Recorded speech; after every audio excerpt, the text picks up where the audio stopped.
Hi guys, good afternoon. So இதேம் serial review பார்த்துடலாமா? நம்ம சேனலை சப்ஸ்கிரைப் பண்ணாதவங்க சப்ஸ்கிரைப் பண்ணுங்க, பக்கத்தில் இருக்க பெல் பட்டனை கிளிக் பண்ணுங்க, லைக் பண்ணுங்க, ஷேர் பண்ணுங்க, கமெண்ட்ஸ் பண்ணுங்க. ஸோ இதேம் சீரியல் ரிவ்யூ எல்லாம் ரெடியாக இருப்பீங்கன்னு நினைக்கிறேன். நம்ம சப்ஸ்கிரைபரும் வியூஸும் எல்லாருமே ரெடியாக இருப்பீங்கன்னு நினைக்கிறேன். எனக்கு இந்த சீரியல் ரிவ்யூ போடுறதுக்கு இனிமேல் எனக்கு பிடிக்கவே இல்லை கைஸ், சரிங்களா? யாரும் நீ தப்பாக நினச்சிக்காதீங்க, என்னால் முடியல. நாடகம் பார்க்க பார்க்க ரொம்ப கேவலமாக போயிட்டு இருக்கு. ஸோ இன்னைக்கு எபிசோடு என்ன நடக்குது அப்படின்னா, அதே மாதிரிதான் கைஸ்.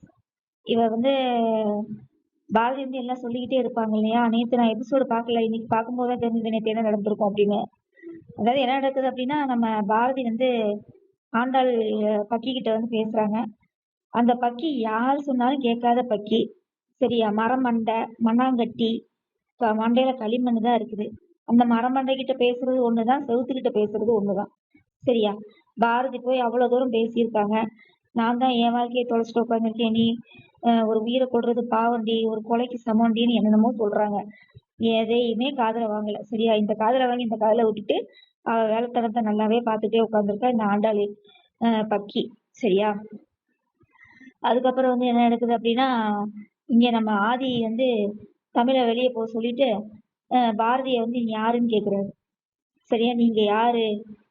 நான் உடனே அந்த அம்மா வந்துட்டு பாரதி என்ன சொல்றா, நான் வந்து பத்மாவோட வீட்டுல தங்கியிருக்கேன், பத்மாவோட ஃப்ரெண்டோட வீட்டுல தங்கியிருக்கேன் அப்படின்னோடனே அதெல்லாம் எனக்கு தெரியாது, நீங்க யாரு அப்படின்ட்டே கேக்குறாப்புல. உடனே நம்ம நர்சம்மா வந்து என்ன பண்றீங்க, பேஷண்ட்டை தொந்தரவு பண்ணாதீங்க, வெளியே போயிருங்க அப்படிங்கிறாப்புல. அதாவது எனக்கு ஒரு டவுட் கேஸ், இந்த இடத்துல வந்து ஒரு டைலாக் நம்ம நாடகம் நம்ம ப்ரோமோ போடும்போது ஒருத்தர் பேசுவார் இல்லையா, அவர் என்ன சொல்றாரு தெரியுமா? பாரதி வந்து மௌனம் கலைப்பாளா இல்ல தன்னோட இதுக்காக மௌனத்தை இது பண்ணுவாளா? என்னடா டைலாக் இது? தன்னோட வாழ்க்கைக்காக உண்மையை சொல்லிதானே ஆகணும், இல்லாட்டினா உண்மையை சொல்லாட்டிதான் அவ வாழ்க்கை அப்புறம் என்ன ஆகுறது? இது என்ன டைலாக், மண்ணாங்கட்டி டைலாக்காட்ட பேசுறீங்க? மௌனம் கலைப்பாளா இல்ல மௌனம் காப்பாளான்னு? ஐயோ கடவுளே! சரிங்களா? அதுக்கப்புறம் இங்க நம்ம அழகரை காமிக்கிறாங்க, ஒரே கிரையிங், சரியா? குழந்தைய கலைக்க போறான்னு சொல்லிட்டு ஒரே கிரையிங். அப்புறம் சாரதாவும் அழகரும் ஹாஸ்பிட்டல்ல போய் பார்க்கும்போது நம்ம கண்ணுருட்டி மாமன்னர் வந்துட்டாருப்பா மறுபடியும் நாடகத்துக்கு. தர்மலிங்கம் வந்துட்டாரு. என்னடா இன்னும் 2 மாசம் 3 மாசம் நாடகத்துல ஆளையே காணுமே அப்படின்னு பார்த்துட்டு இருந்தேன். மறுபடியும் வந்துட்டாப்புல. ஆனா மறுபடியும் வந்தாலும் திருந்தி வரல. அந்த ஆளு இன்னும் எச்சாத்தான் பழி வாங்குற குணத்தோட வந்திருக்காப்புல, சரியா? என்ன நடக்குது அப்படின்னா, அழகர்கிட்ட சொல்றாப்புல, ரவுண்டு 1ல தான் நான் தோத்துட்டேன், ரவுண்டு 2ல இனிமேல் தான் ஆட்டமே இருக்க போகுது, உங்க 2 பேர்த்தையும் நான் காலி பண்ணிட்டு தான்டா போவேன் அப்படிங்கிறாப்புல. யாரு? அழகரையும் ஆதியையும், சரியா? என்ன என்ன ஒரு வில்லத்தனம் பாருங்க, மறுபடியும் தர்மலிங்கத்தை நாடகத்துக்குள்ள கொண்டு வந்துட்டாங்க, சரியா? இந்த அம்மனி வந்து அழகர் வந்து லெட்டரை மறைச்சது வந்து இந்த அம்மாவுக்கு வந்து தப்பா படுதாமா. அவன் அப்பங்காரன் அத்தனை தப்பு பண்ணியிருக்கான், மன்னிப்பு வந்து கேட்டோடனே மன்னிச்சிட்டாலாமா அந்த ஆண்டாள். என்ன ஒரு புத்திசாலித்தனம், என்ன ஒரு வில்லத்தனம், என்ன ஒரு கோமாளித்தனம்! புருஷங்காரன் அத்தனை செஞ்சிருப்பான் அவளுக்கு, அதெல்லாம் கொஞ்சம் கூட நினைக்கிற ஜென்மமே இல்லை இந்த ஆண்டாளு, சரியா? இந்த அவங்க அப்பன் அத்தனை தப்பு பண்ணியிருக்கான், பாம் வச்சு குழந்தைங்க கூட பார்க்காம அம்மா பாட்டி தாத்தான்னு எல்லாத்தையும் காரோட வச்சு பாம் வச்சு இது பண்ணலான்னு பார்த்துருப்பான். அந்த தப்பெல்லாம் கூட மன்னிச்சிருவாங்களாமா இந்த ஆண்டாள் அம்மா, சரியா? புருஷன் வந்து ஒரு லெட்டரை மறைச்சது இந்த அம்மாவுக்கு வந்து கொலை குத்த மாதிரி படுது. என்னமோ புருஷங்களை கொலை பண்ண மாட்டோம், நான் குழந்தைய கலைக்க போறேன், குழந்தைய கலைக்க போறேன்னு 1ஆம் நம்பருக்கு பக்கியாட்ட வந்து நின்றுட்டு இருக்குது ஹாஸ்பிட்டல்ல, அந்த ஆபரேஷன் ட்ரெஸ்ஸோட வந்து நின்றுக்கிட்டு. டாக்டர்மா அவரு தர்மலிங்க ஆக்டிங்க பார்க்கணும். அடாடாடாடா டாக்டர்மா, நீங்க அவன் பேச்செல்லாம் கேட்காதீங்க, நான் சொல்றேன், நான் அவங்க அப்ப சொல்றேன், நீங்க என் பொண்ணு இஷ்டப்படி செஞ்சிருங்க, என் பொண்ணு இந்திய நாட்டுக்காக கப்பு வாங்கி தரணும், கோப்பையை வாங்கி தரணும், அவ பிள்ளைய பெத்து கொடுக்குற சந்தோஷத்தை விட இதுதான் பெரிய சந்தோஷம்.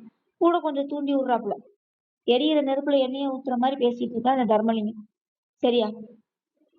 அப்படியே அழகரும் சாரதாவும் நின்னு பார்த்துக்கிட்டே இருக்கிறாங்க. ஓங்கி போய் அழகர் 4 அப்பா அப்பி சட்டையை பிடிச்சி தரன்னு இழுத்துட்டு ஹாஸ்பிட்டல்ல விட்டு வெளியே அந்த ஆளை இழுத்து போட்டா தெரியாது, ஒரு மண்ணாங்கட்டியும் செய்ய மாட்டேங்கிறாங்க, இப்படியே நின்று பார்த்துட்டு இருக்கான். ஐயோ சாமி, என்னால முடியல, நாடகம் ரொம்ப கேவலமா போயிட்டு இருக்கு, கொடூரமா போயிட்டு இருக்கு. தயவு செய்து இதயம் சீரியல் எடுக்கிற டைரக்டரை மாத்தி வேற டைரக்டரை எடுத்து போட்டு சீரியலை தயவு செய்து முடிச்சிருங்க ப்ளீஸ். ரொம்ப கன்றாவியா போயிட்டு இருக்கு, ரொம்ப கன்றாவியா போயிட்டு இருக்கு. ஆதி அதை விட பண்றான், இவன் அதை விட பண்றான், தர்மலிங்கம் ஐயோப்பா ஒண்ணும் சொல்றதுக்கே இல்ல. இதுல என்னத்த நான் ரிவ்யூ பண்றது? ஒரு மண்ணாங்கட்டி இல்ல. இந்த ரிவ்யூ பேசி பேசியே எனக்கு வாயே வலிக்குது. ஒண்ணு ஆதிக்கு ஞாபகம் வர்ற மாதிரி எடுத்து தொலைங்க. பொண்டாட்டி புருஷனையும் சேர்த்து வைக்கிற ஐடியா இல்லையா? பிரிச்சு விட்டு தொலைங்க. சரியா? இல்ல தர்மலிங்கம் திருந்தவே மாட்டானா, அவனையும் அவன் பொண்ணையும் அவன் ஊருக்கே அனுப்பி விட்டுருங்க. சரியா? எங்கேயோ போய் செத்து தொலையட்டும். சரியா?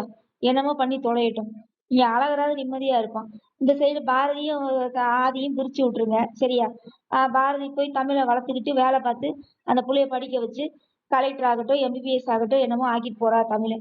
சரியா? புருஷனும் வேணாம், ஒரு மண்ணாங்கட்டியும் வேணாம். சும்மா எப்ப பார்த்தாலும் புருஷன் புருஷன்னு தொங்கிக்கிட்டே உட்காந்துட்டு இருக்கணும். சரியா? இவன் வரையில இவன் முடிச்சுக்கிட்டு தெரியுது, இவன் நல்ல விதமா வரையில இவன் கோவமா போறது. என்னடா நினைச்சிட்டு இருக்கிறீங்க? நாடகம் எடுக்கிறீங்களா இல்ல போட்டி வச்சுட்டு இருக்கீங்களாடா? போட்டி பந்தயம்னு எப்ப பார்த்தாலும் இதேதான் போயிட்டு இருக்கு. ஒண்ணு அவன் இறங்கி வரையில இவன் முடிச்சுட்டு போயிடுறான் கோவப்பட்டுக்கிட்டு, அவன் நல்ல விதமா வரையில இந்த அம்மாக்கு கோவம் வந்துருது. இப்ப ரெண்டும் கட்டான இருக்கு நாடகம். ரொம்ப என்ன சொல்றதுன்னே எனக்கு தெரியல. ரிவ்யூ பண்ணி பண்ணி எனக்கு அப்படியே பைத்தியமே பிடிச்சிட மாட்டிருக்கு, அந்த அளவுக்கு இருக்கு நாடகம். ரொம்ப கேவலத்தின் உச்சமா போயிட்டு இருக்கு இதயம் சீரியல். இதுல வேற ராமன் தேடிய சீதையம், அதே கான்செப்ட், அதே அம்மா அதே புள்ள, ஒருத்தன் கல்யாணம் பண்ண வர்றான். நம்ம இனிமே இவன் அது டைலாக பார்க்கணும். இவன் வந்த பிறகு இந்த அம்மாவோட வாழ்க்கையில வண்ணமயம் ஏற்படும். என்ன வெங்காயம்டா ஏற்படும்? என்ன வெங்காயம் ஏற்படும்? என்ன இப்படி எல்லாம் கதை எடுத்துட்டு இருக்கிறீங்க? எப்ப பார்த்தாலும் ஒரு நல்ல விதமாவே நீங்க சீரியல்லாம் எடுக்கவே மாட்டீங்களா? நல்ல விதமா சீரியல் எடுப்பீங்களா இல்ல எடுக்க தெரியாதா? எடுக்க தெரிஞ்சவங்களை வச்சு சீரியல் எடுங்க. இல்லைன்னா எடுக்க தெரியலன்னா டிவி சேனலுக்கு ஒரு பூட்டை போட்டுட்டு போயிட்டே இருங்க. ஏன் மக்களை போட்டு இப்படி பாடா படுத்திட்டு இருக்கிறீங்க? ஒண்ணு நாடகத்தை முடிக்க தெரிஞ்சா முடிங்க, முடிக்க தெரியலன்னா சுபம்னு போட்டு ஏதோ ஒரு எண்டுக்காடை போட்டு முடிச்சு விட்டுருங்க. ரொம்ப கன்றாவியா இருக்கு இதயம் சீரியல், ரொம்ப கேவலமா இருக்கு. அது சந்தியா ராகம்னா அதை விட